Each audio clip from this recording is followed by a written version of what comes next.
All right. Welcome everyone to the Ginette Biro Podcast. I am so thrilled to have you all here joining me because I have a very special guest. Jessica Ancaya is here. She is a shamanic practitioner, and we're going to be talking today about soul loss and soul retrieval. I'm fascinated by this topic. So I really can't wait to get into it. So welcome to the show, Jessica. Thanks, Ginette. I'm so honored to be here. Very grateful. That's fantastic. So, question for you.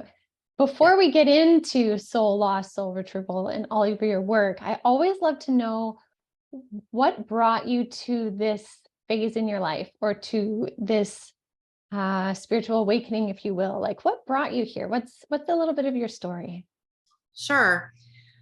I would like to say that COVID brought me here. I would definitely have to give COVID the credit. And I think it was the year 2019, and I had my first shamanic session. And during the session, I found out that I was a priestess in a prior lifetime. And so I've always felt that deep connection with spirit, and I've always had a lot of synchronicities in my life. And I've always had a feeling that the veil was always very thin, and I would see different spirits, or I'd feel people's energies, or I'd hear telepathic messages when I meditate, but I never really was called home until I found that. Mm-hmm. And when this shamanic practitioner told me that, it was like I just had an awakening. Like, oh my gosh, this is why I have felt this way for so long. And it was like my soul was longing to find that out. Mm-hmm. And so as soon as I found that out, I was just so intrigued. And I was like, I need to take as many shamanic courses as possible. Mm-hmm. So I'm a nurse practitioner. So I went to graduate school, and I have a master's degree. But at that time, I was not practicing. I was actually at home with my kids, homeschooling them because of the COVID restrictions. And so I just said, you know what? I'm not really practicing. I'm homeschooling. Yeah, I'm busy. But, I found out about this beautiful calling from spirit. I just thought to myself, I need to just immerse myself in courses. And so I did. And I started at Sacred Stream, which is out of California. And then I went to Light Song. And unfortunately, Light Song, the founder, Jan, who is fantastic, but she retired. So, but I'm still taking, I still take workshops and whatnot. But as soon as I had my education and I found my calling, it just felt like home. And so I just started taking the classes and learning soul retrieval and learning about soul loss and power retrieval, dismemberment. There's just so much. It's just, I can't even cover it all within a short amount of time frame. But anyway, that's kind of, I would say I would owe it to COVID, because it was kind of like a tapping on the shoulder, so to speak. I didn't I didn't wake up and say, oh, I want to be a shamanic practitioner. No, I mean, I've been in medicine since, well, I started as a nurse in 2004, and then I've been in medicine being a nurse practitioner since 2010. So yeah. That's interesting. That's so interesting. Like, COVID really brought a lot for a lot of people. And I have to say too, I've really noticed for many people, COVID was so transformational. And that's not to discredit the loss that people experienced in the whole COVID thing either. But if we talk on the spiritual journey, it was this transformational, pivotal moment for so many people in different ways. And so I love that you're really balancing your knowledge in medicine with now shamanic knowledge. Like that's like the bridging of the two worlds, which is so much about what this time is about right now. So that's, it's fascinating. So yeah. let's talk about soul loss. What is soul loss in terms of how you understand it? Soul loss is basically when a part of you leaves and goes into the ethers after you undergo, let's say, a divorce, a traumatic situation, even pregnancies or moves, there's a part of your soul. You see, our soul has different parts that are ingrained into our, our energy fields. And so when you incur this traumatic loss, whatever that may be, whatever big shift there is in your life or in your past lives, those parts go off into the ethers. And so essentially what soul retrieval is doing is bringing back what has been lost. So so as a shamanic practitioner, what I do, and I know you're a medium, so I know you probably do the same thing, but in a different way. But as a shamanic practitioner, I go into a journey. I go into a hypnotic state using a drum, and I just essentially journey, and I find people's parts, whether it be from a past life, their soul parts, whether it be from a past life or from this lifetime. And a lot of times the guides, my spirit allies, there's people will come to me and they're like, oh, well, I had this traumatic car accident, and I'll know immediately that they'll need a soul retrieval.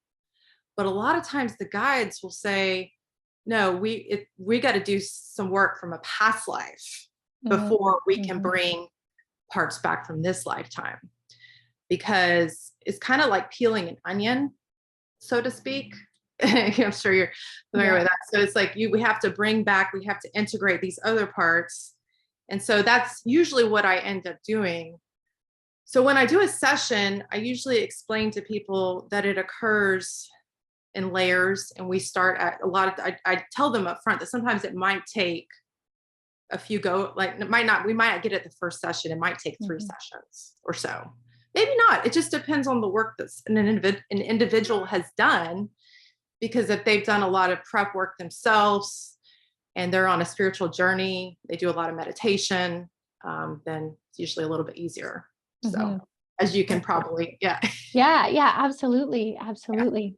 Yeah. So when you're doing the retrieval part, just to kind of color your experience a little bit for us, what does it kind of look like, or what can it look like or feel like when you say find that aspect of that person's soul, or how could you color that a little bit? Sure. So so what I start off by doing is getting into a hypnotic state, and I use my drum. And then once I'm in that hypnotic state, I go to either the lower world or the upper world. That's usually how I enter the middle world. And see, all shamanic work is done in the middle world. Okay. But usually how we get in is through the upper or the lower worlds. So I just go to the upper or lower world based on where I'm called. Usually it's, it just depends on the person. So let's just say I go in through the lower world. So I go in and I meet with my power animal, who's an elk.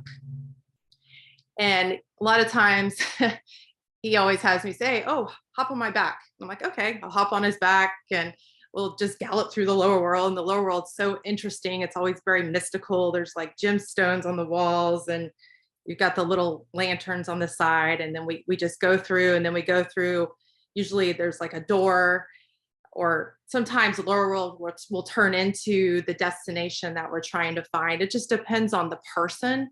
A lot of times the journey presents based on how the person's energy fields are, or what's relevant for the person. And so then after we, get to where we're going, we end up in the middle world. And then usually he shows me, my power animal shows me, or the person's power animals, or my guides, which is Archangel Michael's one of them, or Archangel Gabriel, or sometimes the people that I'm journeying for, they also have angels as their guides, or they have like an ancestor that will come in, like their mom, who's an angel, or it just depends. And so when I'm doing soul retrieval, I usually call in Isis. So Isis will come in, and then she'll just kind of show me how we can get to that person's soul part. And we usually will go on, I have this big eagle, we'll go on the eagle, or sometimes she'll take me to this mystical cave. It just depends on, again, that person and what's in their energy field and what's apparent for them is how that soul part is brought back to them. Mm-hmm. Absolutely. And I get too that like, it's hard for you to, like, you're trying to give general ideas of ways, but it's so incredibly individualized, right? Every single person is so unique to them. Yeah. Every soul retrieval is so unique to that person. There's no template.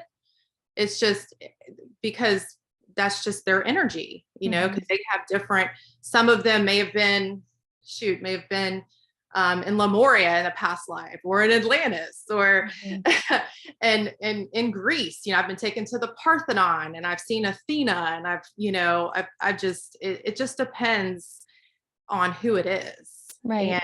And their soul retrieval will be entirely based on, also too, sometimes on who they were in their past life. Yes, absolutely. So question with that. So when you see that soul fragment, do you ever have a hard time bringing that soul piece back? Like, is there ever a resistance from that soul piece? Like, so maybe not the person in our current reality, but say it was a past life piece.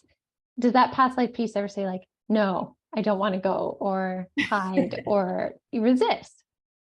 Yeah, that has happened. There have been cases where a soul part has not wanted to come back, say because maybe a relative needed to cross over that was related to that person, and that related to that person and why that they've lost their soul part. Or there's sometimes a soul part just gets stagnant, and there's other things that people need to do spiritually in order for it to come back. And that's why a lot of times as a shamanic practitioner, I prefer someone to be on a spiritual journey, because we can go in there and do the work, and I can be that vessel for spirit. But the thing is someone's not doing their part, it makes it very difficult. So if someone's on that journey, then the soul parts are more likely to come back, and they're easier to come back and not get stuck. Right. So. That makes sense. Yeah. Because we make space for it, essentially, right? Yeah. And stuff. Yeah. Yeah. So I read too that you also talk about vitality retrievals. What's that? Yes. So vitality retrieval is kind of like what some of my shamanic teachers have said, the fountain of youth, so to speak. And so, I mean, I guess it could be, but as far as energetically, it does restore a lot of energy. So vitality retrieval is like, say you have committed so much time to like an endeavor in your lifetime. Say it was, I don't know, like a marriage, and say that marriage broke up. And then it's like, oh my gosh, I spent so many years in this marriage. I spent like 10, 15 years. All that energy has been taken away from me.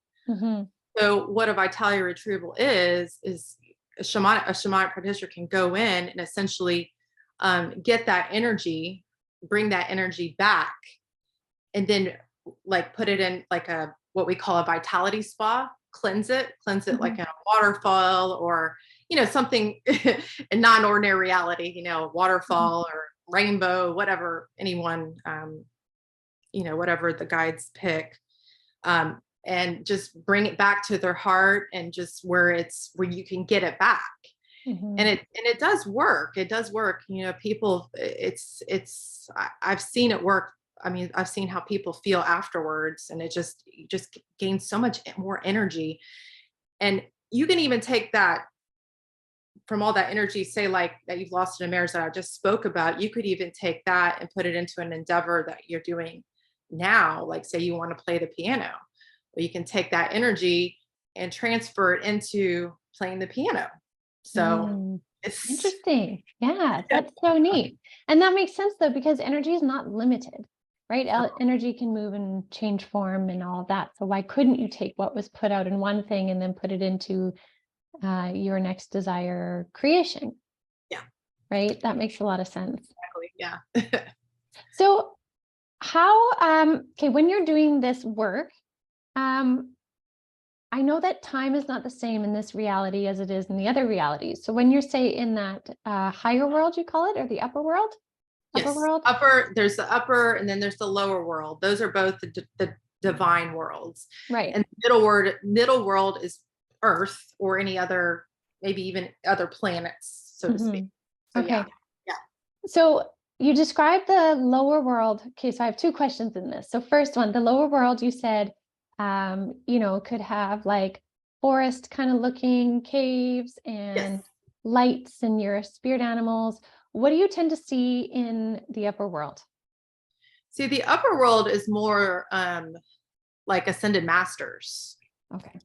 Like I've seen usually one of my guides is the Divine Mother. So I see her. There is an archangel that I meet up with. Her name's Archangel Angelina. I see, I've seen Metatron there. All kinds of, just different ascended masters, Isis. Those are usually the type of beings that I see there. Even though there is actually a separate realm called the angelic realm. I'm sure you probably have heard of that. So I'm not sure what the connection is. And I'm still trying to understand that with maybe, with the angelic realm and the upper world, but I think they're all divided. See, also in the upper world, it's like I usually see, when I go above the clouds, I see cities like golden cities or crystals or rainbows, just all kinds of, it's just a different feel, I guess. Yeah, I can understand that. Yeah. And a lot of times I feel my way through a journey more than anything. And then I'm clairaudient. So it's like I hear things and then I make out the visual. Yeah. So that's kind of how it goes for me anyways, but. Okay. That makes sense. Now, so my second part of that question is, do you notice time in your journeys or time in the upper versus lower world to be very different than time here? Like say 20 minutes goes by and you're in meditation, but have you had times where you felt your journey, your shamanic journey is 2 or 3 days or several hours and you come back and it's only minutes? Yes. Oh yeah. That's happened to me quite a few times. I lose complete track of time. It's, there's been times where I felt like, okay, I've done a 10-minute journey, but I thought I was gone for like a day. I get caught up in this whole other world. And and time and space is not a thing when we're talking about energy or the shamanic realms. So we just, that's more of our time is our 3-dimensional, this 3D world, ordinary reality, but but it's like, when I get going and I'm in that hypnotic state with the drum, I just lose track of all sense of time. And so yeah, I would definitely agree with that. Yeah. Now, when you're drumming, like, is it you drumming yourself or do you play drumming music? So I start off by doing a drum to call in the spirits. Okay. And then once I get into that state and I call in the spirit and I feel spirit is coming through, because I usually can feel it, I will put on my drumming MP3. I have an MP3 and I usually like to play it during a session, and I will just journey when the drumming, and I have drum sessions before and I can drum sessions, but for me, it's just like I don't know, it's just a different feel. And I'm up to both of them, but I guess I would rather save most of my energy for journeying, because, and you know how it is when you alter your conscious and you get into that state, that trance, it's like it takes a lot of energy because you have to completely put your ego aside and you have to get into that right brain. And so that's kind of why I choose to put on the MP3, but I do drum initially in the beginning. And that's kind of the training that I've learned through Light Song, which has been my mentor school and whatnot. So yeah, that's beautiful. Yeah, it is. have you been given a good explanation, and you may not know, but you may, why drumming is so significant? Because I find the same, like if there is this, I remember I did Indigenous sweat one time, and the drumming was just, it was the easiest gateway to expand, more so than any other sound. And I love all kinds of sounds and flutes and nature and all this, but like, what is it about the drum? Did they ever teach you anything about that? Or do you know what that is? Yeah. It just puts you in this hypnotic state, that theta wave, I guess you would say. Okay. And Yeah. it just, that's what I remember hearing. Just that theta wave, it brings you out of this consciousness. Mm-hmm. And it brings you into the right brain Right. because of the beat. Mm-hmm. And shamans don't even need hallucinogens. They don't need ayahuasca or marijuana, anything. Yeah. They can use a drum. In fact, that's what I do. I don't take anything. And they can get into that altered consciousness. Now, I'm not saying that no one should ever use those things. I'm not saying that, but I feel like everyone should know how to journey without those things first, and be avid journeyers or channelers, whatnot. Yeah. And then you can bring that in, because the thing is with those is the plants often have an agenda. And so you have to discern, you know, which Yes. is what. So yes, definitely. Interesting.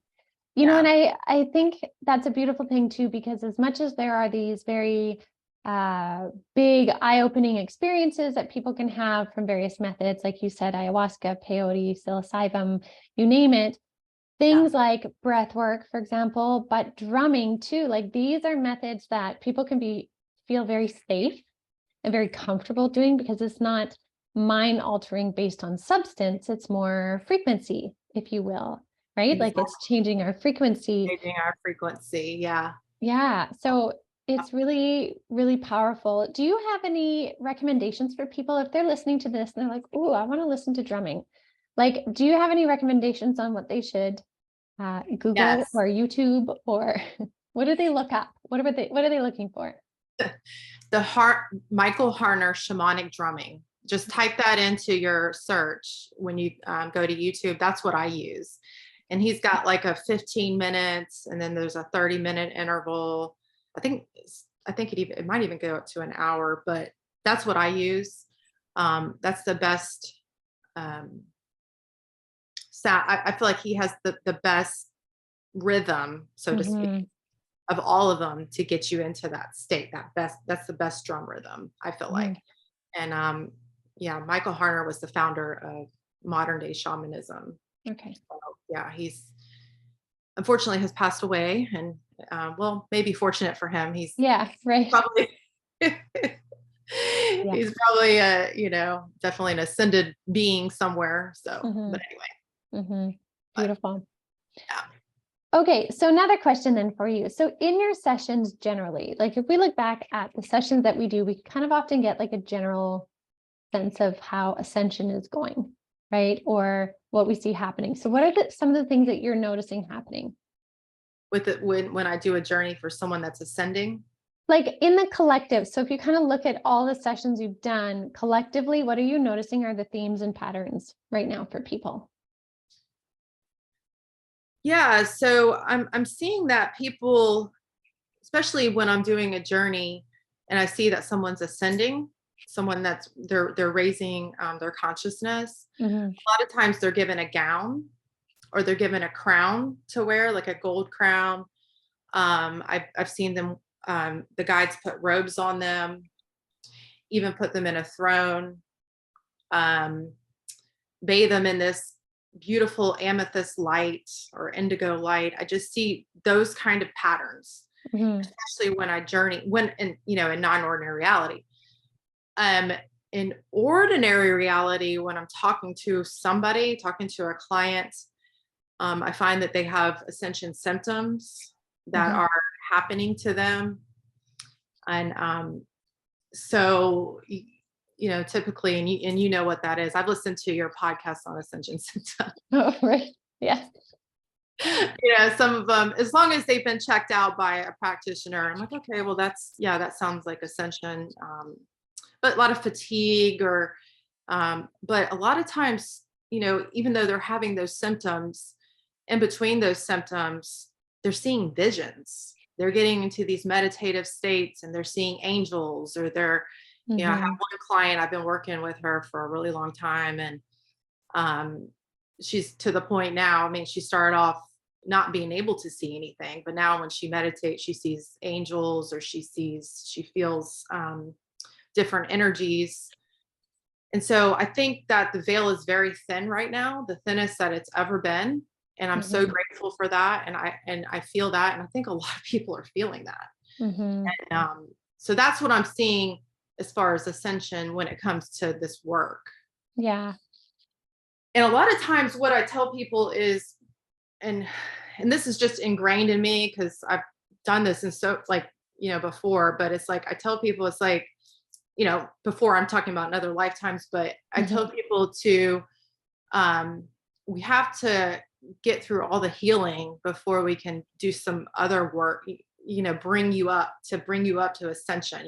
You got to get through the layers. Because I know you have to find your true self. And so that's kind of what I try to do with people, find their true self first, and then we'll bring you up. And it's yeah. That's beautiful. And with me too, I find I'm really noticing that because more and more people are doing these processes and looking inward, and whichever the modality is, they're feeding that potential of change, or I'll say feeding it into this collective well for everybody. So when everyone goes to drink from the well, there is more of this collective ascensionary consciousness waiting to nourish them and open their minds, right? So one of the things I think people really need to remember is when you do your work, and I know you know this, that when people do their work, they're making it easier for others to do their work. Exactly. Right. And it's so as powerful. You heal, you help others heal. Absolutely. And I've noticed, even I go in a room, and if I'm happy, everyone else is happy. It's like, have you noticed that? Like people, or if I'm talking to someone, they can feel if I'm upset or not. I'll notice that their responses. It's like, oh, well, I must not, so I always, I'm just so in tune. It's just, and I think all of us have that potential to get to that point, and are getting to that point, because we're going into a 5D earth. The earth is ascending. And so it's just going to keep getting better, I think. Yeah. So speaking of that 5D ascension, that's kind of what's going to be my next question is, where do you see things going now? So based on your observations, your work in the higher realms, do you feel like humanity is on track on the ascension process? Do you think we're ahead, behind? Yeah. I feel like we're on track, but I feel like there's something very big to come. And I have done some studying, and I've done some journeys with my guides. And it's just like, I think we're on the precipice of a big change. And I'm not sure how Ascension is going to look like. And, for some reason in my journeys, I shouldn't say for some reason, but I'll just tell you, in my journeys, it's like I have seen where we gather at a place that's maybe a pyramid-like structure, and maybe pyramids are built all over the world, even more than what we have now, but pyramids that are designed for healing centers. And we gather there with ascended masters. And for some reason, I feel like, and I know this sounds way out, but it just, and I don't know how this is just my journey. Whether it is or whether it happens or is not, but in my journeys, what I envision with these pyramids is like people would ascend from those pyramids. But I think it might be also metaphoric, maybe, so, and I think we're all ascending at our own speed. And as you would probably, I know you would agree with that. I think it's just, everybody's got their own speed. So, but I'd like to think that would be awesome if we could all go to these healing centers, and if only those who have done all the spiritual work that are 5D, 6D can go. And then, and it's like, okay, you're ready because you've been doing the footwork, and then, and then we go. But yeah. it was just a beautiful metaphor. And so I'm not quite sure how that's going to turn out yet. And I don't know, maybe you have some ideas too. I mean, I think that's beautiful. And I think it is so open-ended because, I mean, we have the aspects of free will that can always alter the direction of things, but I do agree that we're moving in a good direction of ascension. My guides keep talking about that. Like, I do believe there's still more to come, or something more significant. I know timelines keep shifting too. So like, for a while there was a lot of solar things potentially coming, and then that kind of dwindled, and then there was a little more earth activity that would help shake things up or shift things. And then that's like, it shifted around so much, but even in those shifts, I know that humanity is moving in the right direction and actually ascending at a very rapid pace. Yes. And again, that also depends on which dimensional reality we're looking at, right? If we only look at 3D, then it can look like chaos. But if we're looking from the lens of 5D, we can see how much change and growth has already happened. Yeah. Oh yeah.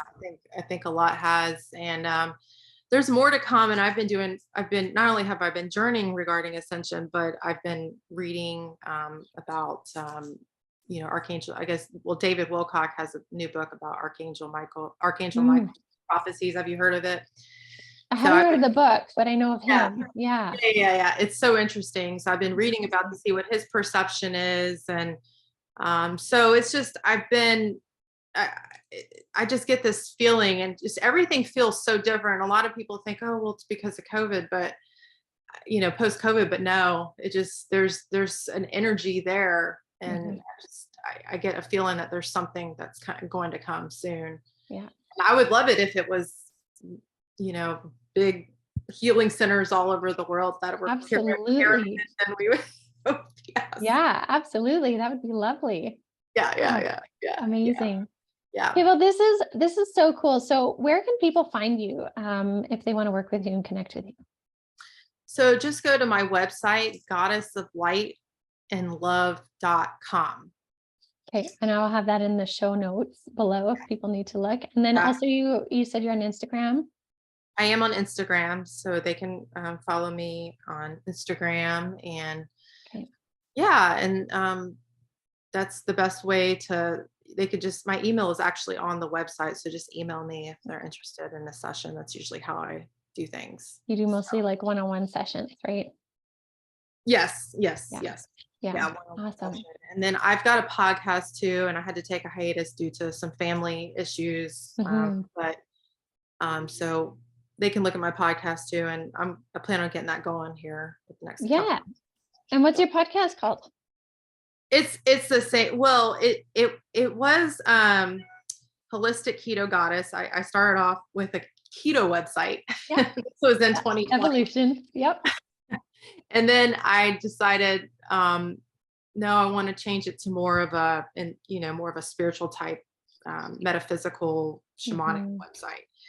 And so they can, it's just on there. It's just, it probably will say energetic wellness, keto and energetic wellness for you if they type it on YouTube, but they can just go to my website, goddessoflightandlove.com, and it's under podcast. Okay, perfect.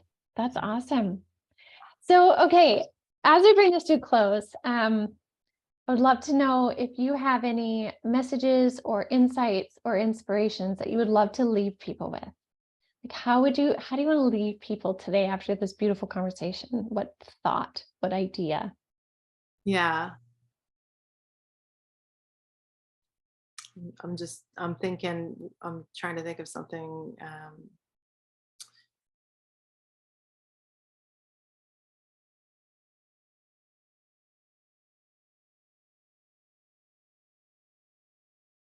I would say that the main thing is just to, I had it.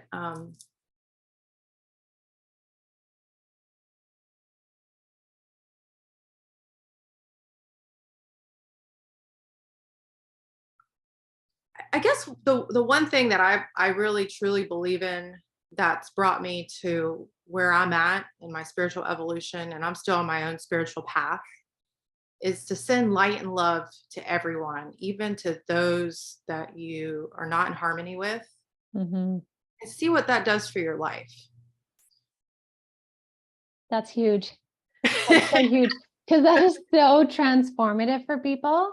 Yeah. It's like when we move from resentment and anger into compassion, it doesn't mean we have to be best friends with those that maybe we don't align with. But honestly, that's such a big, beautiful statement, because it is so transformative. Yeah. I love that. Spirit just downloaded that. Like I just felt that, because that's the one thing that I'm feeling.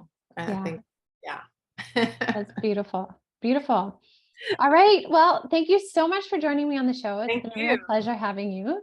Yeah, this has been great. Thank you so much. Yeah. And I look forward to connecting with you again. I'm sure there'll be more to do in the future for sure. So I just want to thank everyone for joining us on the show and having a listen. May you tune into the drumbeat of your heart and explore the magical hypnotic nature of drums. And check out Jessica's stuff on her website to explore it more. So thank you again.